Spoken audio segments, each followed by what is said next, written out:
Welcome to the Vigorous Q&A. I'm Coach Steve, here to answer all your bodybuilding related questions. Today's question is from Khan Aktas. Reducing face bloat on gear. Is that a statement or a question? It's always hard to decipher some of these questions, without seeing a full sentence. But hey, this is 2020 where everybody communicates in short emojis and all right. To reduce how to reduce face bloat while you're using PEDs. How to do that? Well, water retention can be caused by many different things. One of them is water intake. So, if your water intake is pretty low, your aldosterone levels are going to go up, and vasopressin or renin, they're going to go up. So you start to retain water. And then what happens is you go to bed. This vasopressin and aldosterone levels are pretty high, and then you start to retain water in your extremities, in your feet. I'm not going to show them, I'm not that flexible, but your hands and my face I can show. So you start to retain water in the hands and in the face when you wake up. That's one of the signs of poor hydration, because in the extremities it's poorly circulated compared to other places, and it's very far from the kidneys. The kidneys are in the middle of the part of the body, and your hands, face, and feet are very, very far. Plus, the blood vessels are very, very thin. So you have a tendency to store water in this area. So first step would be increase your water intake. Depending on where you live, it might be 4 liters, 5 liters. I'm drinking 12. This is just from the start of the Q&A. You're peeing a lot, but hydration is key, especially when you're using PEDs, because PEDs might be a little bit toxic or cause some health ramifications, and staying hydrated will prevent some of them, especially aldosterone and blood pressure issues that some of the PEDs might cause. So, rule number 1, hydration, hydration, hydration. Just like location is very important for your business. When you go on PEDs, you stay hydrated. Second would be consistent electrolyte intake. So, a lot of people, they notice when they have a cheat meal, they're bloated AF. Not automatic focus. They're bloated as see what happened in the editing? They're bloated the day after the cheat meal. Why? Because they had a cheat meal with a lot of sodium, and their sodium intake and potassium intake and magnesium, calcium, and phosphorus intake was not stable throughout the week. So if you have a decently high sodium intake and stable potassium, calcium, magnesium, and phosphorus intake, a cheat meal shouldn't bloat you, because a cheat meal probably has less sodium than you have during the week. So let's say you have 5-6 grams of sodium, not salt. Salt is 40%, 50-60% sodium. When you have sodium, 5, 6, 7 grams, and depending on how much you can tolerate and how much you sweat and how much water you drink, a cheat meal, when you go from 6 meals during the week all with a gram of sodium, and you go to a cheat meal, you have a breakfast, lunch, and then a cheat meal later in the day, you probably go from 6 grams of sodium down to 4. So now you have less sodium on that day. Your aldosterone levels are completely down-regulated.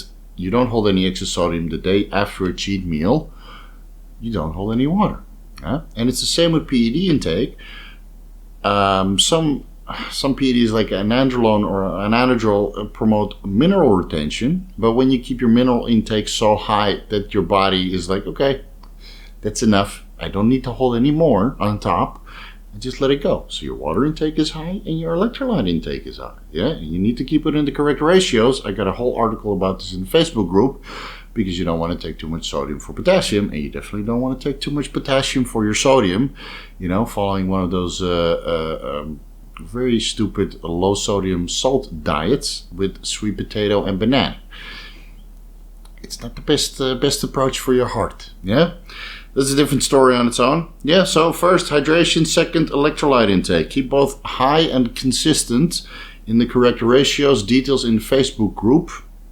And it's a little bit nuanced on how much you sweat and how much water you drink, and of course which PEDs you take, because nandrolone, anadrol, they all promote mineral retention, and winstrol and masterone promote mineral excretion. And that's why you're always so lean, and you get that nice paper thin skin on masterone and winstrol, because some of the electrolytes are being excreted. So depending on which PEDs you take, You might have to adjust your electrolyte intake. Last but not least, what else are you using besides steroids? So, you know, certain steroids promote mineral retention or some promote mineral excretion. But if you're using like certain peptides like the growth hormone, insulin, or you know, some of the GH secretagogues, you will hold water also through a different pathway, and that's mostly subcutaneous water. And of course, intracellular water, you know, in the muscle cell. That's why on growth hormone and insulin you get this fuller and rounder appearance. But it also causes a little bit of water retention, you know, in the face and then the hands and in the skin. So, and that's just something you're going to have to deal with.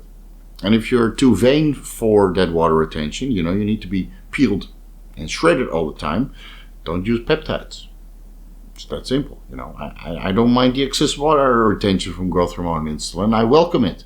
Makes me stronger. Makes me a little bit more youthful. You know, you get your face is a little bit fuller. You don't have that drawn out physique. And if I do want to look peeled, you take out the growth hormone and insulin. 3 weeks later, you lose all that water. You know, maybe 3 kilos, 4 kilos of water weight, and you look peeled.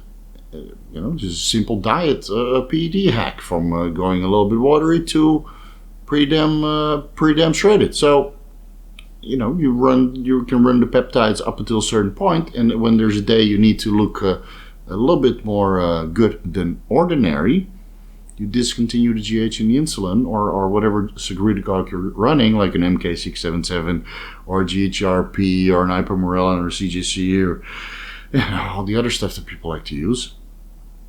And then you drop some water automatically. Don't take diuretics to get your water off, because you will mess up your electrolyte balance, and it's just a temporary thing, you know. It's the water retention is a good thing, and you shouldn't actively try to get rid of it with high vitamin C intake, dandelion root, uva ursi, Lasix, aldactone, diazide, hydrochlorothiazide, triametrine, and you know, whatever diuretics people like to use. You know, keep your estrogen in a healthy range. Estrogen holds a little bit of water as well. You know, allowing your estrogen to climb is a little bit anabolic and has many health benefits. But of course, too high will promote water retention and might induce symptoms of gynecomastia. So do your blood work and keep your estrogen levels within the reference range, or maybe slightly increased. You don't have to crush it. You don't have to crush it, you know, unless you're doing a photo shoot or you know, doing a bodybuilding show. Then you crush it for maybe 2 weeks. 4 weeks maximum. You don't need chronically low estrogen levels, because that causes a myriad of side effects. And the one you're going to notice, the first one, is libido issues with crushed estrogen. So what's the point? To look absolutely shredded, but you don't want to. I don't see the point. No. Yeah, you know, you put yourself out there looking very, very good, and then you take a girl out to dinner and you send her home because your boner doesn't work. Yeah, find a nice balance. I hope that helps. Hope that answers your question. If anybody else has a question, you can ask me through the PPQ service or wait until the next Vigorous Q&A at the end of the month. A lot of questions. Private Facebook group would be a good idea. Maybe a consultation. Yeah, you can find the rates down below. Coaching is available for full-time bodybuilders. I expect you to do blood work, focus on your training and your nutrition. Cook all your own meals.